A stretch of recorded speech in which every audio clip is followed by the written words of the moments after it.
அஸ்ஸலாமு அலைக்கும் வரஹ்மத்துல்லாஹி வபரகாத்துஹு. தினமும் ஒரு ஹதீஸ். ரசூலுல்லாஹி ஸல்லல்லாஹு அலைஹி வஸல்லம் அவர்கள் நோன்பு பெருநாளிலும் ஹஜ்ஜு பெருநாளிலும் தொழுகையை முடித்த பிறகு உரை நிகழ்த்துவார்கள் என அப்துல்லாஹ் இப்னு உமர் ரலியல்லாஹு அன்ஹு அவர்கள் அறிவிக்கிறார்கள். நூல் புகாரி, ஹதீஸ் எண் 957.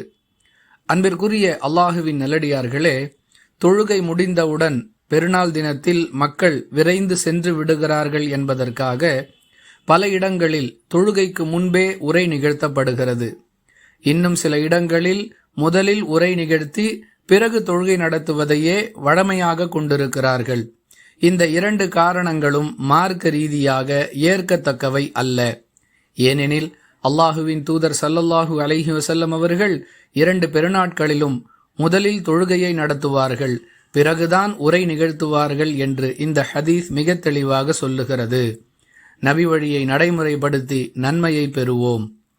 வாஹிரு தஅவானா அனில் ஹம்துலில்லாஹி ரப்பில் ஆலமீன்.